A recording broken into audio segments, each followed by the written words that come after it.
Depuis que l'affaire Harvey Weinstein a fait exploser la planète Hollywood, le harcèlement sexuel est devenu une vraie question de société.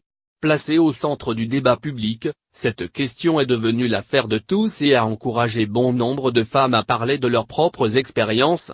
Sur les réseaux sociaux, les internautes ont vu émerger l'hashtag Balance ton porc, utilisé par les victimes d'agressions sexuelles, de harcèlement ou même de viol. Mais le concept ne plaît pas à certaines personnes, spécialement les hommes souvent visés par l'initiative. Parmi eux, l'intellectuel Alain Finkielkraut. Connu pour ses emportements extrêmes et ses propos parfois borderline, l'homme français a publié une tribune dans Le Figaro qui a beaucoup fait parler. J'ai eu un haut le cœur. On nous tympanise jour et nuit avec les valeurs, or le mot de balance et la pratique qu'il induit sont contraires à toutes les valeurs de la civilisation. La fin ne justifie pas les moyens, l'émancipation ne saurait en passer par la délation, point. L'un des objectifs de la campagne Balance ton porc était de noyer le poisson de l'islam, oublier Cologne, oublier la chapelle Pajol. Et puis patatras, les noyeurs de poissons attrapent, bien malgré eux, un très gros poisson islamiste, Diaz Tariq Ramadan, déclarait l'écrivain. Et ce n'est qu'un condensé.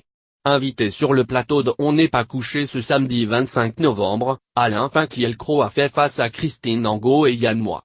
Mais ce ne sont pas les seuls qui ont voulu débattre avec l'homme. Excédée par les propos de l'intellectuel, la comédienne Camille Chamou n'a pas mâché ses mots.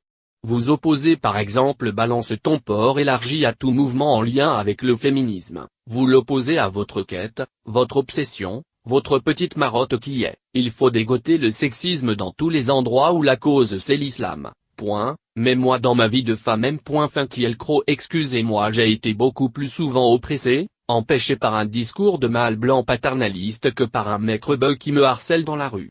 Ça m'est bien entendu aussi arrivé, et croyez-moi je lui réponds.